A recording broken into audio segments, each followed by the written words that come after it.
Picture a deer. Now picture a forest. There's a fire in this forest.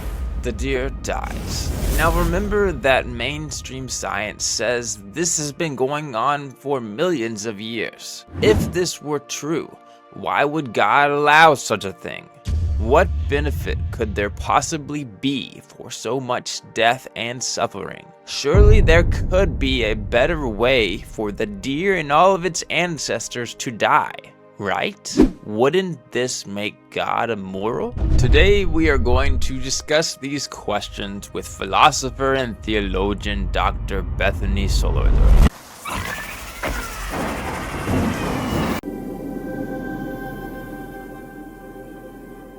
How are you doing today, Dr. Bethany? I'm great, thank you. It's a lovely day. It's cloudy as you would expect here in Scotland, and relatively cold, but it's warm inside, so all is well. There you go. Awesome. All right. So, for people that are not aware of your work and all you've done on the topic, would you mind giving us a little bit about your background and your, your how you come to this topic? Yeah, I didn't start off really in philosophy. I'm a theologian uh, in my training. So my undergraduate was actually in intercultural studies and theology, sort of looking towards missions. And then as I was coming to the end of my undergraduate, I met a guy named Dennis Lamoureux, who is the chair of science and religion at the University of Alberta, and Huh. he convinced me to change over to science and religion. And so, I was full of existential angst, as one is in the early 20s, and was thinking about how God allowed evil and why this was allowed in the world. And when he convinced me to come into science and religion, I started looking at what I could do in the area of sort of suffering and evil in that sense. And in at that point in time, sort of 2007, there weren't really any books on evolution and the problem of animal suffering. And I just thought, oh, this is a really interesting area. It's a problem of evil that hasn't been done to death. And no sooner do I pick that than four really good books come out sort of the next year. Um, but one of them, Christopher Southgate, his book Groaning of Creation came out in 2008. And I read it and sort of thought, wow, this guy has done amazing work. He's basically said everything I want to say better than I could say it. So I thought a suitable revenge would be to come study with him. So I ended up doing Oh, my PhD with him at the University of Exeter. that's awesome. Yeah, that's a really great background there. Yeah. So, you talked about your background a little bit. Um, let's talk about the topic a little bit better here. Can you help can you help my audience understand why this is a difficult topic, the topic of human suffering, animal suffering, how that's a difficult problem in regards to evolution and God and how that all mixes together? Yeah, absolutely. So I mean, first of all, if you think of God as sort of loving and powerful and not wanting evil to exist, it becomes a bit of a mystery. Why is there evil in the world? You would think that if God was powerful, God could eliminate suffering, and if God was good, God would want to eliminate suffering. And so the fact that we suffer seems like something of that is not lining up. And so you have people who Mm, say, well, God doesn't really care, or they say evil is not really evil, or, that sort of thing. And one of the strongest sort of arguments that Christians have put forward is the idea that the reason things have gone wrong is because people have chosen wrong. So Adam and Eve in the garden have upset the sort of cosmic harmony that God intended, and hmm everything has gone wrong since then. And you could also sort of say, through suffering, we grow in God. We have the capacity to be shaped by suffering. That draws us closer to God. So those are two big answers. So the free will idea that we've chosen wrong and things have gone wrong, and the second is sometimes referred to as the sort of veil of soul making, that we're in this valley of the earth where we can Mm, build our souls, build our spirits through suffering. The real problem with evolution is that it doesn't seem to work with either of those. mm, Evolution happened long before, humans were a twinkle in the Australopithecine's eyes, or whatever. So we have violence, we have predation going back about 350 million years, just at the same point as you're starting to get complex body systems. On the map of life, you have creatures deciding to eat each other rather than make their own energy from sunlight. um, and so animals have had things like cancer for hundreds of millions of years. So we have good evidence that dinosaurs had uh, deformations, that they had bone cancer, and other things. So these don't look like they're the fault of humans, who are a relative newcomer to the history of life. So that's one of the reasons that this becomes difficult. Is so hundreds of millions of years um, of creaturely pain, and to some extent of suffering for those that have advanced enough sort of cognitive systems to be able to suffer. Um, mm, the other thing is that that second idea, the fact that we can grow closer to God through suffering, again, doesn't seem to be a benefit that animals can have. They may, we don't know. I don't know what it's like to be a bat or an aardvark or a bird. But from what we can tell, they don't have sort of a conscious relationship with God where they can say, okay, I'm suffering, but I'm going to trust God through this, and that will sort of build my spiritual life in these important ways. So the two strongest arguments Christians have put forward for why God allows evil really don't seem to apply to the animal world. And that leaves us with a theological problem. mm.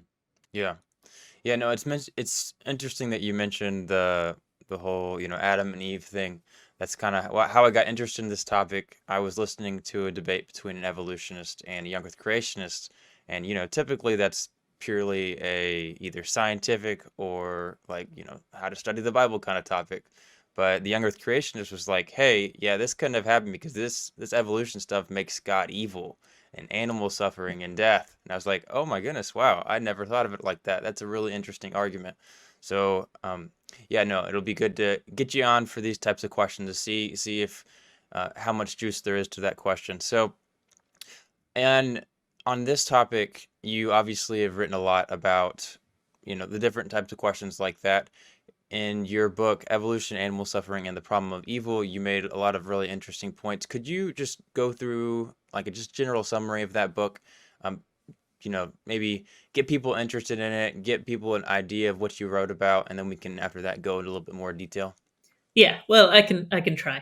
So I wrote the book really for Christians who are wondering about this. So I came across the same thing, that people who were talking interested in talking about animal suffering would first of all see it as a question: did evolution happen?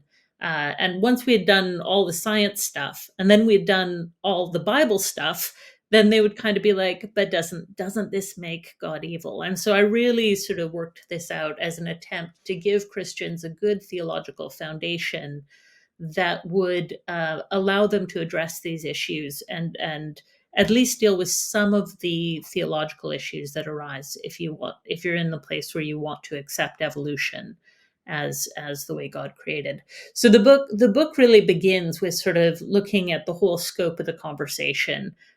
Quite a bit of the conversation is philosophical, and there are a few theologians like me who jump in, and so it's really sort of setting out the terrain so that somebody who doesn't know anything about it can come in and understand what are the main fault lines of debate, what are people disagreeing on, and how, and what are their methods for going about solving it. Is logic a good way to try and solve it? What part does Mm, the Bible play? All those kind of questions.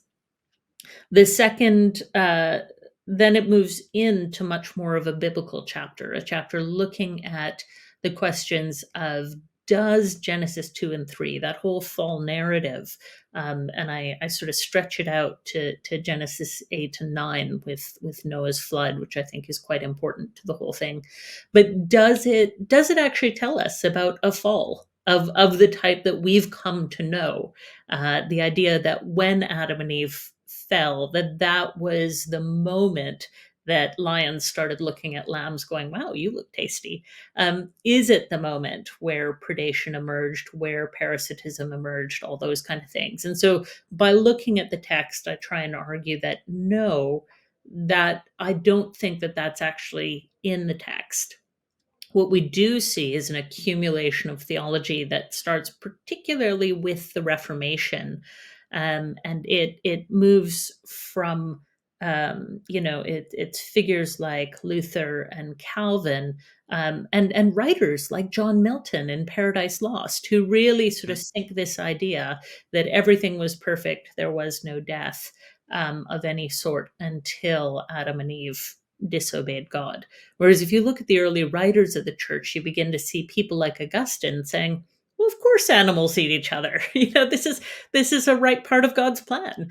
He did think humans shouldn't die, but he had no problem with animals eating each other. And it turns out that through much of human history, that through Christian history and Christian thought about this, it's really not until the Reformation that you begin to see the majority of thinkers thinking that what Genesis says is the world was absolutely perfect.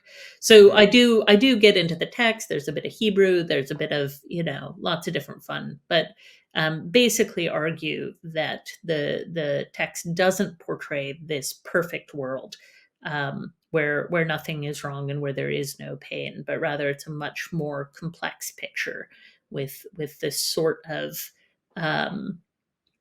with the world being a fruitful, good place, but not being a place of shalom yet, not being a place that's completed, not being a place that's meant to be static. And then after that, I get more into the theology of. Uh, there are three chapters, the theology of God. So I have one chapter on what does God's love mean. Does God's love actually mean that God would never prevent suffering or never allow suffering to occur? And I get into ideas of what the freedom of love entails, and the idea that you can love, but that doesn't mean controlling the other. It actually means giving them significant freedom. And so, as creatures pull out their sort of options for life as they're going to have different choices, some of which uh, involve harm to other creatures, and they have the freedom to choose that. So in a sense, it's an extension of that free will argument to the animal world, and saying they have maybe not moral choice, but they have significant behavioral plasticity, which allows them to choose lifestyles that bring harm to others, and God in love gives them that freedom. um, and then I have two last chapters. One is on divine action, sort of how is God at work in the world. And again, I sort of survey a bunch of the options that are out there in sort of theological and philosophical circles, and then make my own argument around the ways that I think God is at work through making meaning, through luring creatures towards the good, through ideas of oh no, now I'm forgetting. I had them there a moment ago, but clearly it's been longer since I've written this book. So there are four different ways that I think of God as working in the world, that occasionally involve up to downright miracles. I'm happy with that. I'm not sort of a deist saying God is never involved in the world, but trying to articulate how God is in the world in the long stretches of evolutionary history. And then the last chapter deals with redemption of animals. So, do all dogs go to heaven? Do all bacteria go to heaven? And what might that mean? And how do we put that together theologically with the claims of Christ and the claims that Jesus came to to reconcile all things, as Colossians say, all things on earth and in heaven. Um, Mm. and so try to work out what animal salvation might look like. Yeah, yeah. I appreciate that. Really good stuff. Okay, so as far as just general arguments that people have used, um, to counteract the whole evolution is bad and, doesn't make God evil kind of thing, um, how have Christians respond? You mentioned a couple like, free will and, Adam and Eve. Adam and Eve did it. That's our blame and that's just it. How have other people responded to the idea that God is not evil for allowing all of this animal and human suffering all of these millions of years? Yeah. So there, in terms of when it looks at animal suffering, there's a few different approaches that are popular right now amongst scholars who work in this field. So one of them would be to say, well, clearly there's a chronological problem if we're trying to blame Adam and Eve because they come so late in the story. But there's another agent Mm, who has been around for a lot longer and has evil intent, and that would be Satan or fallen angels in general. And so a few people, I think C.S. Lewis was one of the people who sort of said, I think that might be a way to talk about evil in the world before humans were around. Um, and that's been picked up most prominently by Michael Lloyd, who's the president of Wycliffe College in Oxford, and he has really been putting forward that. Greg Boyd and Paul Griffiths would be other people who sort of say it doesn't seem reasonable now that we know about the long history of the Earth to put the blame on humans, but we could put it on Satan. Um, I think that there are strengths to that. I think there are also significant weaknesses. Quite often in the biblical text, uh, God points out that this is God's world. God points out the sort of harshest bits of creation. When you read Psalm 104, you've got the Leviathan, the sort of monster of creation that God formed to frolic in the seas. In Genesis 1, uh, God talks about making the beasts of the field, which are usually Hebrew euphemism for carnivorous beasts. In the divine dialogues in Job, God seems to point out with special pride things like snowstorms and hail and the behemoth and leviathan, all these things as points of particular pride of divine craftsmanship. So if these were the fault of the devil, that would be a simple thing for God to just say, hey, I didn't intend for any of that to be there. But God doesn't. God takes ownership for it all. um, I think that another option is to simply say that the world is fallen, but we're not really sure how or why. So somebody like Nicola Hogarth Cregan, Celia Dean Drummond, Neil Messer, and increasingly Christopher Southgate go that way. So they say, there's some sort of resistance that creation can bring itself to divine purposes, and they will hold that although creation is good, there are lots of ways it's not good, and that's somehow against God's will. And then there's me and a few others who would say, no, no, this is God's good world, and it happens to include suffering, it happens to include death. And that places the preponderance of our defense really on the ideas of hope, of salvation, of God making all things well, and of making sense of what seems like senseless suffering. mm, And so there's a lot more weight saying, some of these things look bad. Some of them are simply necessary to life. They're a package deal. So, we think of pain as a really bad thing, but if we look at the lives of people who are born without pain, they don't live good lives. They tend to live very short lives because they destroy their body bit by bit without even realizing it. The the disease that used to be known as leprosy, what's now called Hansen's disease, is a great example of this. It's an invasion of the um, pain nerves in the body, and as the pain nerves die, people start harming themselves. Not intentionally, but they put their hand on the stove and they don't realize it. They cut themselves. They walk on broken bones, and they just don't notice it because they don't have the warning signs of pain. And so, um, if anybody in the New Testament actually had Hansen's disease when it talks about Jesus healing lepers, Mm. and that word meant a lot of things in Greek. So we don't think that most of them meant that, but some of them probably did. Then, when Jesus healed them, what Jesus did was actually gave back their ability to feel pain.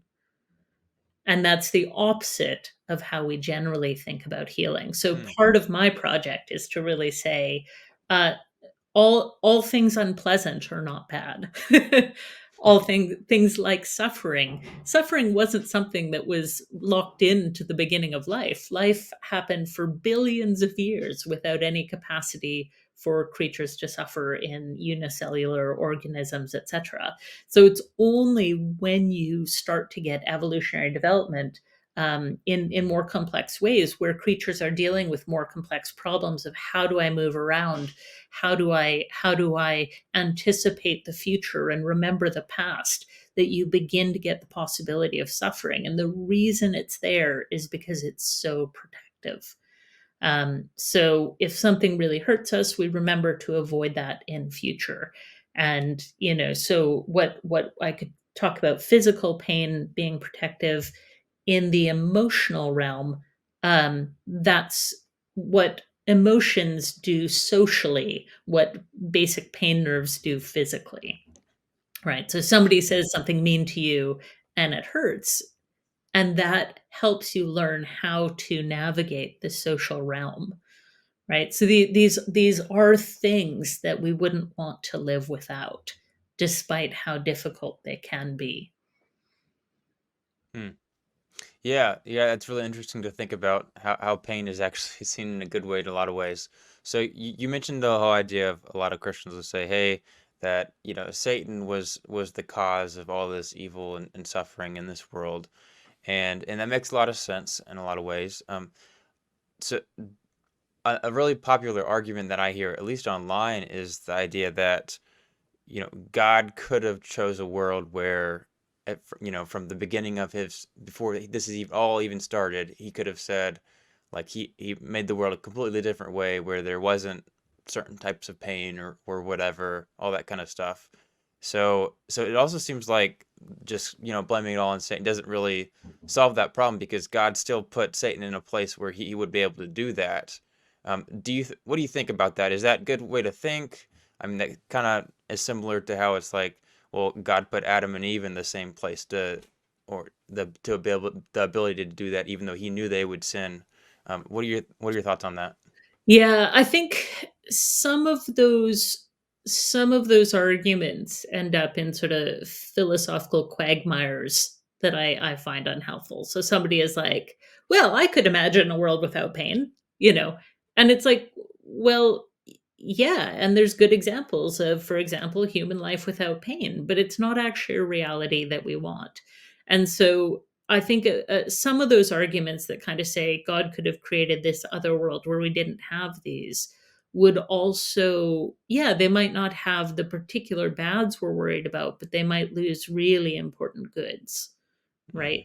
Mm. So if I lived entirely on my own, I would never suffer due to other people, but I would never have joys due to other people either. I'd never have intimacy. I'd never have love. I'd never have all these other things, right? So some of those proposals, I think, end up cutting off deep goods that are much better. Some of them are just unprovable. So I don't Sure. I'm not attracted to sort of philosophy for its own sake myself. I know others are, but when it comes to that, well, I can imagine. I'm going. I don't.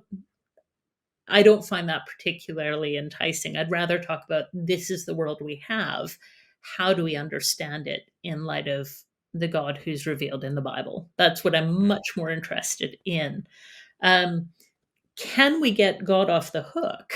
Is another really interesting question. That idea of, well, doesn't it all come down to God in the end? God made the conditions that have allowed suffering to arise, whether through Satan or whether through people or whether through the behavioral plasticity of animals. And I think absolutely, that's the whole question. The whole question that this hangs on is, what kind of God do we have, given that we can't get God off the hook?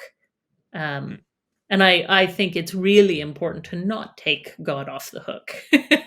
And I mm, think God has put himself into this place where we're allowed to question.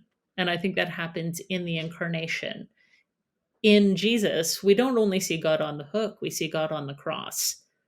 Um, and I think that somebody like Holmes Rolston, who says the whole of creation is actually cruciform, when we look at the exchanges and the way that life works on earth, it's actually very reminiscent of the idea of Jesus on the cross, where he dies a painful death, but it brings life mm, to countless more. And there is that kind of ecological exchange where nature isn't wasteful at all. Every creature that dies, their body goes into 1,000 other animals, 1,000,000 other animals. Their life is given in exchange for another one's life. And so there's actually this deep formation of the gospel all through ecological realms. Now, if you're saying that exchange was set up by Satan, that's lost. Right. So you either need to sort of bite the bullet and say, yeah, it's painful, but I'm going to try and see God in and with it, or reject it entirely and just say God couldn't bring the world God wanted to out of this world. mm, mm. Yeah, it's interesting. So something that I don't think you've mentioned a lot of here is the idea of like the whole theodicy idea where all this pain and suffering is supposed to make us better, and eventually you have heaven, which is much longer, and I guess almost like this is a preparation or some kind of test, or I don't know, to make us better or whatever for eternity.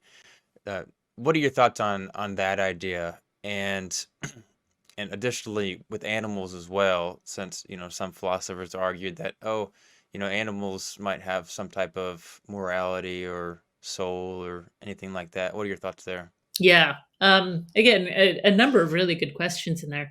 So I think that the idea that this world is sort of a test or a preparation for heaven, I'd probably say something along the lines of, what this creation does is create the creatures who can inhabit heaven.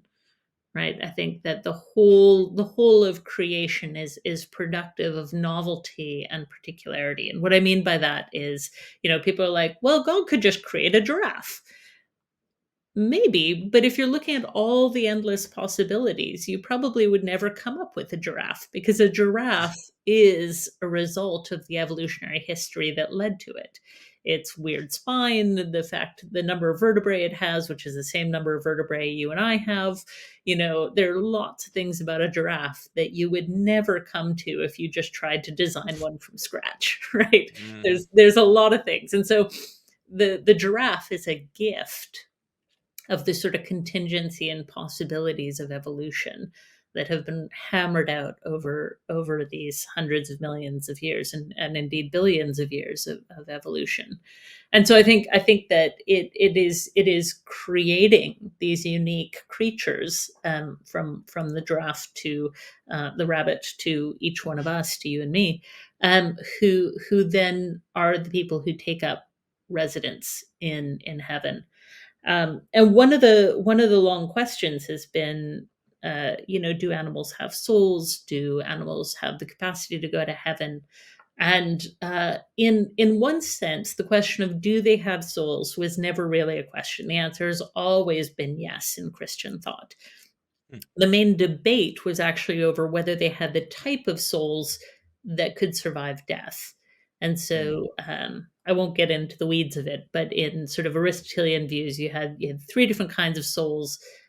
You had the basic vegetative soul, which meant that you could grow, you could reproduce. So plants had it, anything that's living has it.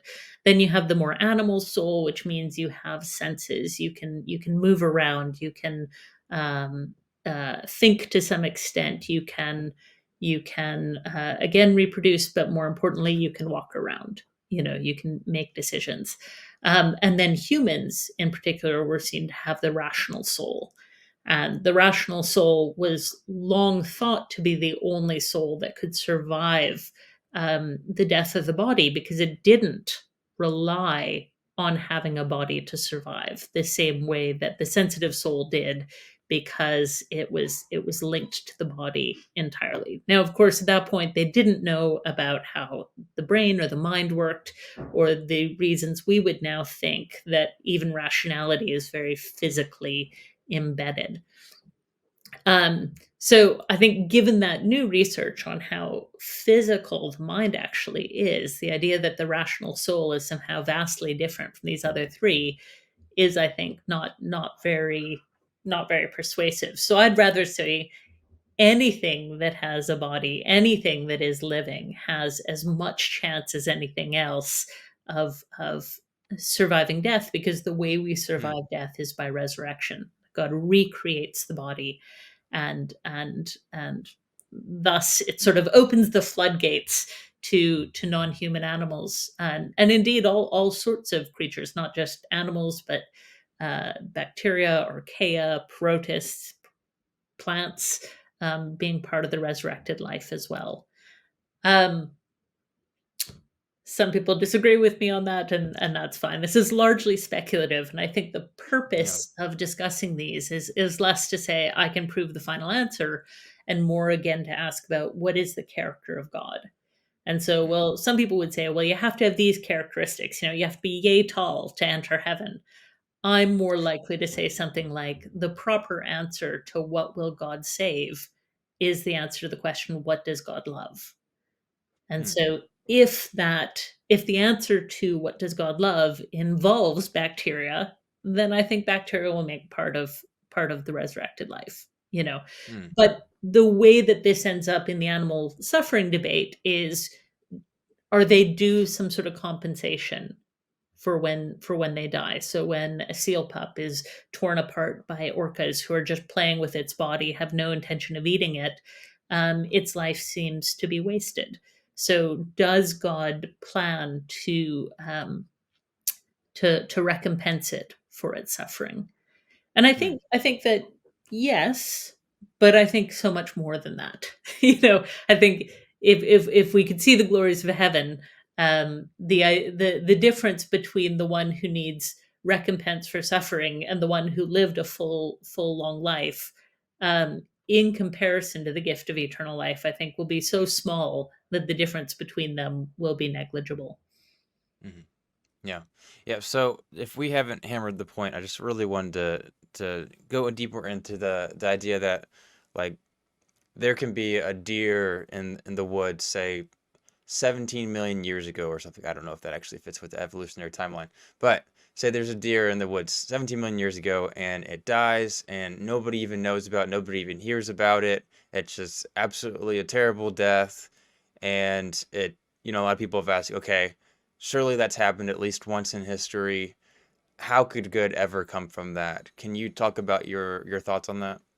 Yeah, so I think that there are different ways we could talk about the goods in that situation. Now, I get nervous when people are like, I know how to bring out the cosmic weigh scales and I can show that it's better that this happened than that it didn't happen. Mm, I don't want to claim that kind of thing. So I'm not trying to put up the weigh scales and say this was really a good idea after all. Because I think the death of an animal in severe pain is not great. It's not awesome.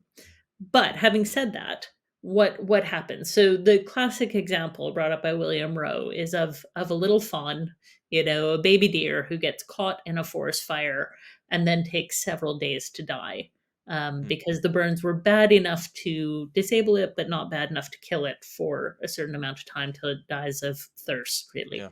Um, so if we look at that, we need to look at it in light of um, the forest fire itself. So forest fires we know are hugely beneficial to ecosystems. They are often necessary to renew resources in land and ground and that kind of thing. So Hmm. actually our human tendency to say fire is bad, we're going to stop all fires, has actually led to a great deal of damage Hmm. in particularly North American forests, where we've been very effective at stopping it. Then you can also say, okay, we can look at the life of that deer, and although this single life has died, there's going to be lots of other creatures that benefit from its death, right? So you're going to have decomposers in there, you're going to have scavengers, you're going to have all these Hmm. other creatures whose own life depends on and is enriched by the death of this deer. Um, and then you can also talk about more sort of speculative metaphysical things. You can talk about the way that that deer's life was of value, even if it was short. You can talk about the gift that it was to God.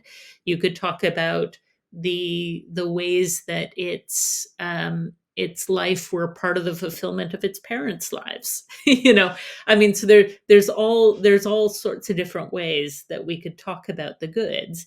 Does that outweigh the fact of its suffering? Um, you know, I I don't think that that's a comparison we can actually make. Hmm. But is it good that that deer could had the capacity to feel pain? Again, I'm going to say yes, Hmm. um, uh, because it was good for that deer itself in all of its life up to that point, and it. Uh, and it's part of a larger story.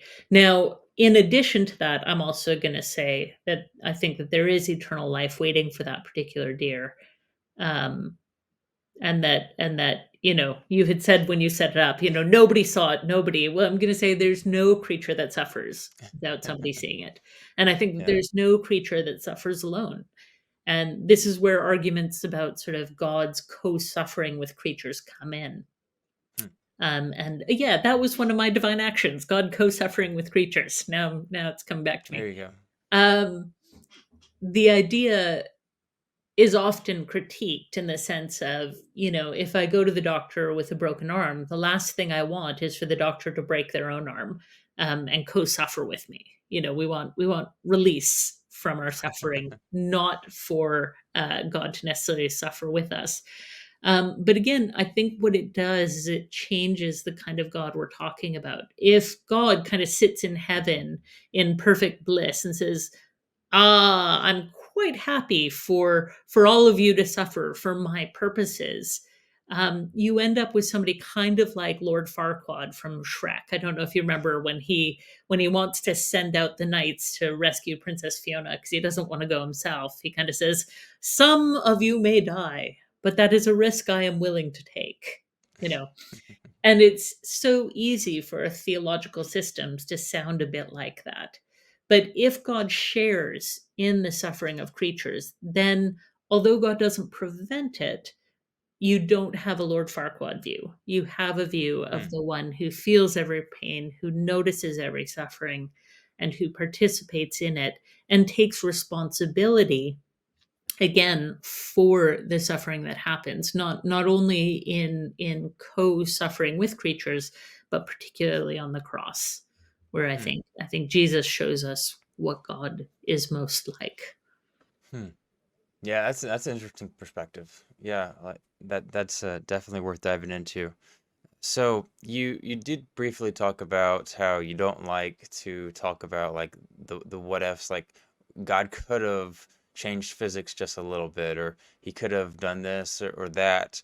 Could you talk about why you're so hesitant? Is it purely because we don't know much about how that would work and it's the big unknowns? Is that it? And why? I mean, clearly, I would assume that like, there's some aspects of your life where you would say like, "Hey, we don't know much about this," like there's philosophical arguments where it's like, we don't, we don't have an explanation for this, and God, I mean, that's probably a terrible example, but I would hope you're getting the idea. Yeah. But tell me what you think about all that. I mean, I don't like the what ifs, one, because some of them are immensely complex and we don't actually know what the world would look like. So there are people who spend time sort of saying, what if regular life happened in 5 dimensions instead of 4? What if it happened in 2 dimensions, you know?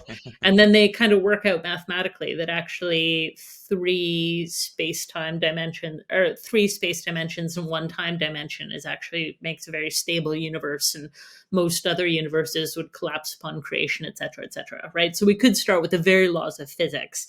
And that's what a lot of the fine tuning arguments do, is kind of say, could we shift these basic numbers even a little bit? And it turns out if you did shift them even a little bit, then you wouldn't have the formation of stars, which would mean you wouldn't have the formation of heavy elements, which would mean you wouldn't have planets, which means you wouldn't have life as we know it, right? Mhm. Now, could you make life some other way? We don't know.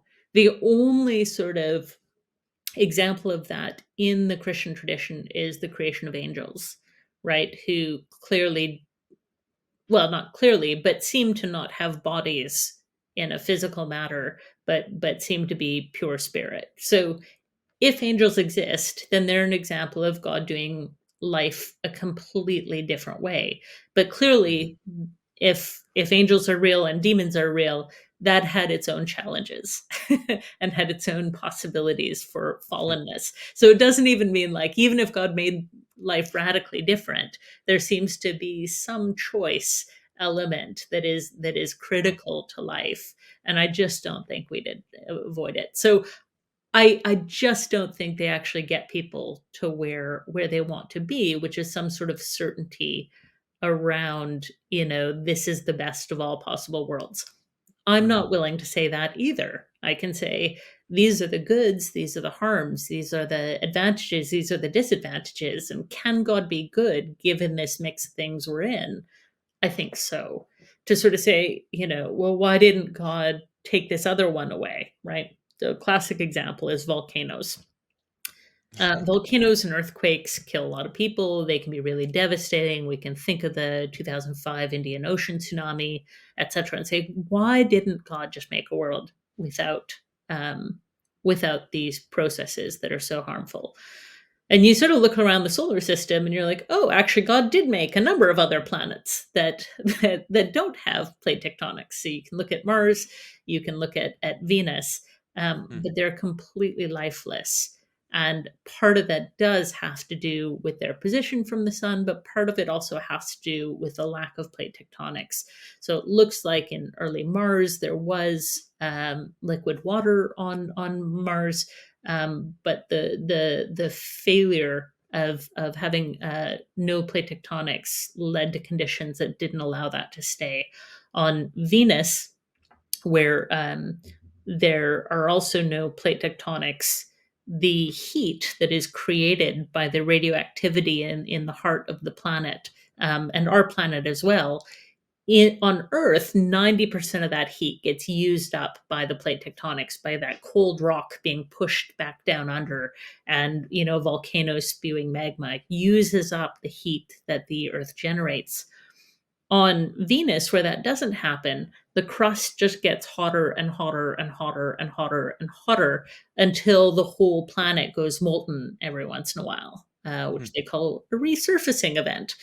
Um, and so it just doesn't lead to circumstances that allow life to prosper. So actually there's all these things that the occasional earthquake does that make this planet livable, and if God changed that, the knock-on effects would mean that life would be impossible.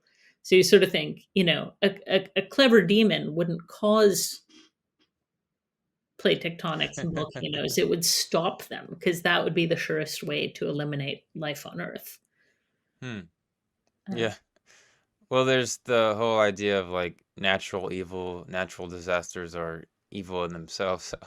So it sounds like you're saying against intuition of what we might think that yeah, there's actually a lot of good in those types of things, and Mhm, they allow life. So that mhm. is really interesting. Yeah, Yeah, and the yeah. same can be said of predation. So if you're looking at, or like, why did God make wolves?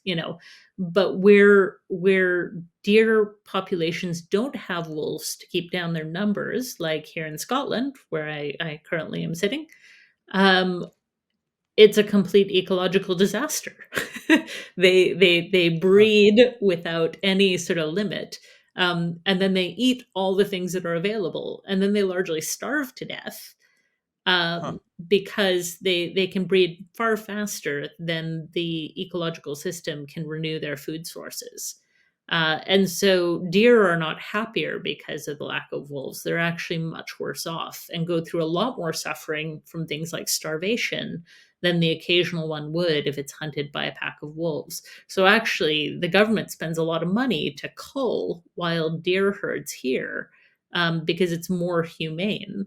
And so there's been a long argument that we should reintroduce wolves here precisely because they're so good. And there's a great video about the reintroduction of wolves to Yellowstone Park and how it has this huge knock on effect with just a few wolves being introduced.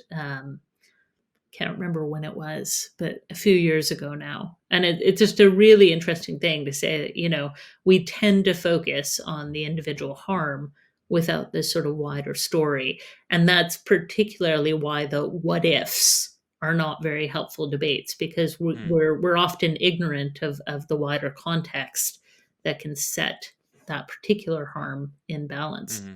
The other thing is, I remember having a debate with a student once where they're like, but why does it have to hurt so bad? And you're like, well, actually, the moment it starts hurting, your body's regular defenses, you go into shock, you stop hurting as bad as you might Hmm. once it's not in place anymore. um Once it's not beneficial to grab your attention. And they're like, yeah, but shouldn't there be some intermediate state between like dying, which is one way to release, and just being in pain? Shouldn't like, wouldn't a good God create something that was in between those stages so you didn't have to die to get out of pain? And I said, do you mean like unconsciousness, like fainting? Hmm. And suddenly they were like, oh, right. Oh, right. That actually already exists. If pain is bad enough, you don't necessarily die, you fall unconscious, right? Huh. And so Wow. so there actually are all these ways that our bodies are fine-tuned to avoid unhelpful pain, or pain when it really is excessive. Now, ironically, what we've done through being so good at helping people live through things that would have killed them in the past is we Hmm. create a much longer experience of pain for people. People now suffer for months and years because we can prolong their lives with things like cancer and that sort of thing. Whereas in the past, probably would have been a very quick death. Now, I'm not saying I'm not for medicine. I'm a big, big fan of modern medicine. Yeah. But it's an interesting trade off that we've made through our medical expertise of, again, kind of thinking our main job is to get rid of pain, which led to things like the opioid crisis, right? If it were as simple as just get rid of pain, we wouldn't be having a problem, but it's much more complex than that. Yeah. Yeah. That makes a lot of sense. Yeah. Thank you for sharing that. So you've briefly mentioned the idea of love. Could you give your main argument? Why is love such a big deal in this question? How does it answer so many problems? Yeah, I mean, I think we again, we sort of generally think that if God loves us, then everything will be perfect and there'd be no pain, there'd be no suffering. And for a number of reasons, I just don't think that's true. I think that love is something that loves through pain, through suffering. And and you can see that with any good parent, right? They don't protect their children from all harms. Excessive harms, sure. Harms that come about through ignorance that are going to have an outsized effect. Yeah, you stop your child from running in traffic, uh, but you don't stop them from trying to run and finding that they stumble. You don't stop them from riding a bike. You don't, so we can put things in place. But if a Mhm. parent actually worked to prevent every harm, they would prevent their child from having life. Mhm. And so, the same way that a good parent is like, I know you'd like ice cream for supper, but I'm going to give you broccoli. you know, I think that there are real places where God um, doesn't allow us to have what we want in order to give us uh, what we need. Now, when when human sin comes into the picture, I think that there's a lot of just senseless suffering. So I don't want to say, like, oh, we can use that to justify war, or we can use that to Mm. justify abuse. Not at all. I think that there's a lot in the human world that happens just because people are evil and are sinful and make terrible decisions. But when it comes to the animal world, I think that it's quite a different picture. I don't think that there's moral bankruptcy in the non-human world. And so where what we see is God giving creatures the gift of being, the gift of being able to be creative alongside of God in choosing how they're going to live. And that includes creating lifestyles of parasitism, of predation, and so on, or plants creating toxins. Mm. And so I think all of that happens within the boundaries of God's love as God lets creatures be what they will be without micromanaging, without ensuring that they do something that might, overall make a nicer pattern, but wouldn't allow the uniqueness of creatures to make choices along the way. Mm. Yeah. Yeah, good stuff. Thank you. Okay, so last question for you. We've discussed a number of different views here. What other less commonly mentioned views have there been proposed for the responses to animals and human suffering? Yeah, so we haven't really discussed the idea of privation very much. So this is one that's usually talked about in light of Augustine and particularly Thomas Aquinas. And so the idea is that um, any evil that we see is really a failure to be good. So it's Hmm. more like, light is something. It's a substance. You have photons. Darkness isn't anything. It's simply the lack of light. And so what you see when you see evils in the world is just a conflict of goods or the bad timing of goods or so even when it comes to sin is not a positive force in the world. It's the failure to be good. So you have something like sexual desire is good. Sexual desire in the wrong way becomes an evil. um, and so it's the wrong timing, it's the wrong person, it's the wrong context that makes sexual desire into something evil. And Hmm. so, a combination of very good chilies and my very good tongue results in a lot of suffering. But neither one of those things are evil in themselves. It's simply the mixture that is bad for my existence. Whereas the chili in its own right is a good thing, et cetera, et cetera. So some people would apply that to the animal world, and I think that that's actually quite a nice way to do it. It's a different way of sort of saying. Um, that God creates all good things, and some things are less good than they could be, but they're not necessarily evil. It's just a combination of goods in the wrong combination that creates the sort of struggle. So again, plate tectonics, good thing. People living on the earth, good thing. People living right under a volcano that's going to explode in the next day, not a good thing. Um, Hmm. and so it sort of, again, it's not saying God created evil things. It's saying God created good things, but their combination causes conflict. Hmm. Okay. Yeah, yeah. Any other views? Any other thoughts? um I'm sure that I'm missing some. Do you have any in mind? Oh, well, there is one. The I mean, okay, we kind of discussed animals have souls. Um, there's is an interesting one where it's like they I guess that I don't know if you think there's actually any moral component to animals having um like can they make wrong choices? I don't know. I Yeah. haven't heard many Yeah, people yeah. would say that. But maybe this is just like what they can see now, and then later in heaven or something like that, they're gonna have the ability to make more right and wrong choices, or I don't know what you think of that. Any thoughts? Does Yeah. that spur anything? No. So there's a few people who would say that the same sort of free will choice that humans, that there's bad suffering because people just do wrong things in a sinful Yeah. way, can be usefully extended to animals. So David Clough would be one up at the University of Aberdeen. Celia Dean Drummond down in Oxford would also say that.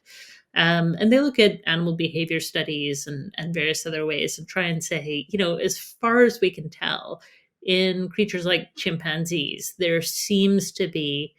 something like disgust, moral disgust, and there seems to be like a sense of fairness and a sense of the violation of fairness in ways that if we saw in a 2-year-old, we would say, oh yeah, they have a sense of right and wrong. And so why wouldn't we also ascribe that? And that opens up the possibility of their having sin. Um, and so part of the evolutionary evil question might be able to be answered by saying that they sin in these kind of ways. In terms of sort of creatures saying in heaven, "Oh, it's actually good that happened to me." So that's playing on the type of argument that Marilyn McCord Adams makes in her book Christ and Horrors, where she sort of says, I said earlier, the way scales are probably a fruitless venture, and she would say the same. Hmm. She would say the only important thing is, does the person who suffers, she's talking about human pain, does the person who suffer uh, come to accept and even celebrate in what they experienced? Can God so reframe the context of their suffering that in the end they are okay with it? That that's the only scale that matters. Um, and so I've played with that idea a little bit for animals. That sort of, the extinction of the dinosaurs was clearly a tragedy for all creatures living at that time. But their extinction largely made room for mammals to develop and evolve. And one bit of mammals turned into humans. And some humans ended up being people like Bach and Mozart, who've Hmm. created just masterpieces of creative endeavor.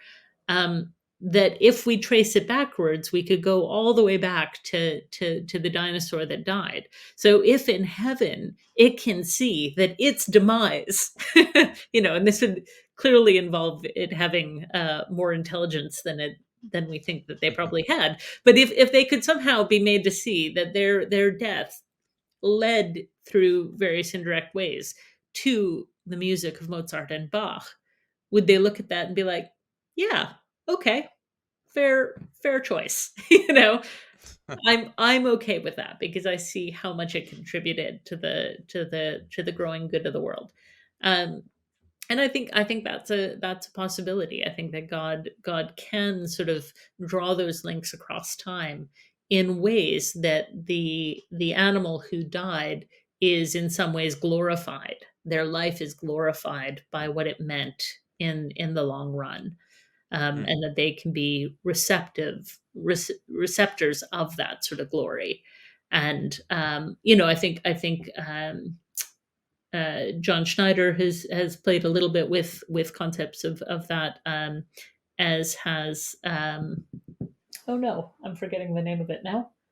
Um, another colleague in the states. I'm really sorry. Um, I've forgotten his name. Hmm. Trent Dougherty. That's what it is. Trent. Oh, I how did knew, you I miss knew, that I one? knew the moment I confessed that I couldn't remember it, it was going to come to mind. So Trent Dougherty has sort of played with the idea of saint making as well for animals in Yeah, in the heavenly kingdom.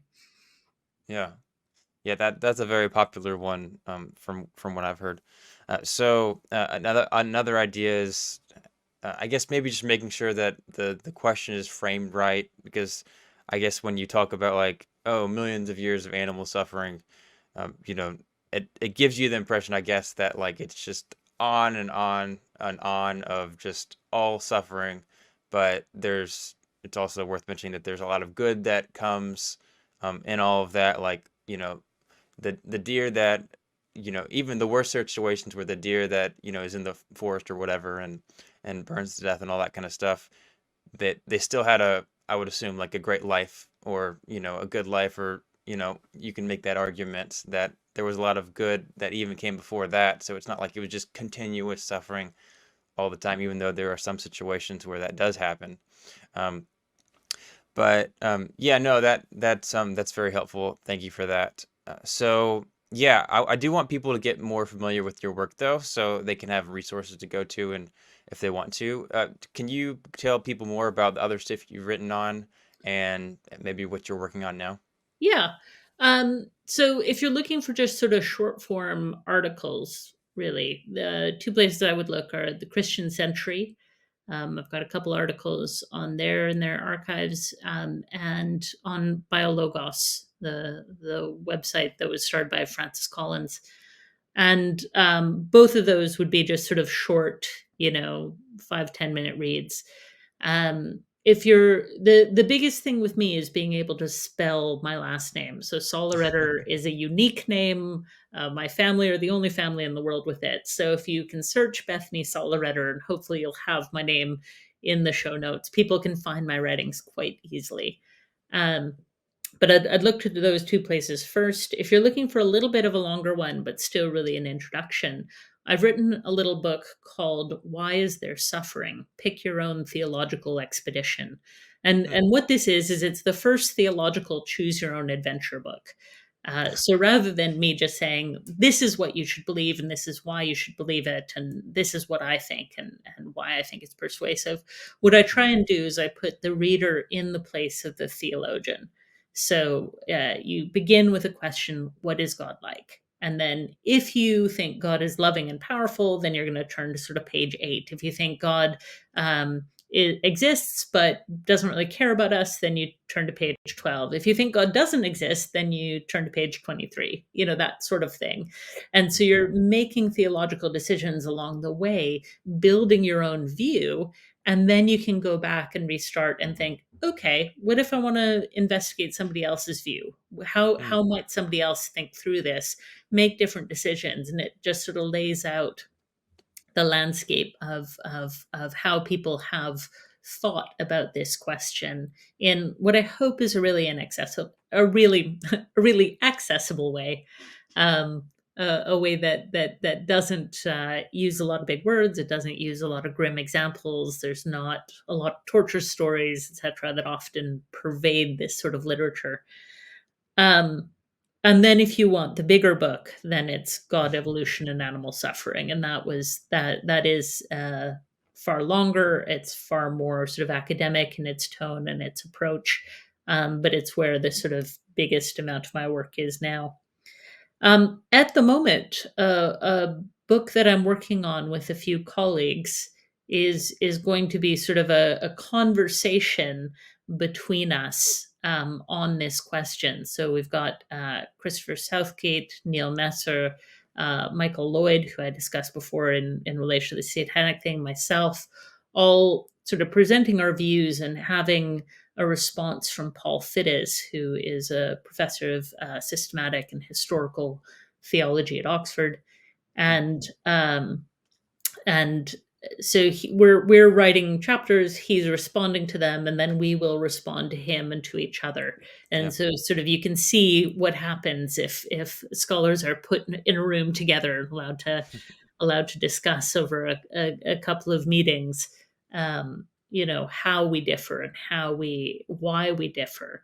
And one of the really interesting things that came out of that was just how much our theological views were sort of informed by our gut feeling.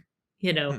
I grew up around people who were farmers in a family where hunting was common, and so this sort of exchange of death for life um, just seemed like something that's a given in life. And so I've never tried to fight against it theologically. Whereas some of the other people didn't grow up in those kind of environments, and again, just sort of had this gut feeling that like it's wrong. It's wrong that we should eat each other, Hmm.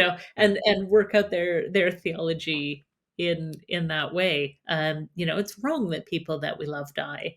Whereas I would more say it's very painful that people that we love die, and how do Yeah. we then respond to that?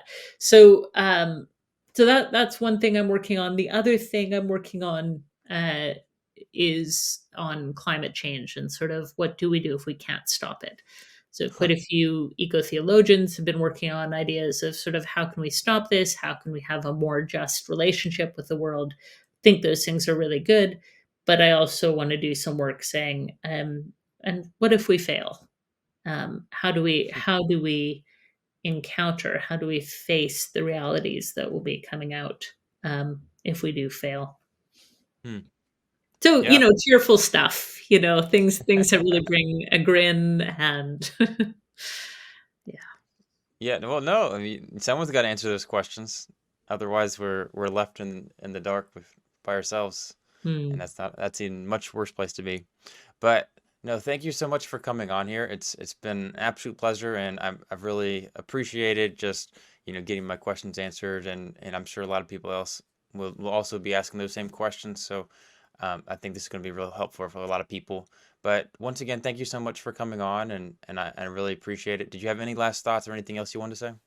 Oh, I'm just very grateful for the invitation and thank you for your questions, and I've really enjoyed this. And I Awesome. just hope that people will keep asking questions and will keep engaging with these topics because I think that they're Awesome. really important. Thank you. Yes. Yes, I'm with you there. All right. Thank you so much, and I hope you have a good rest of your day.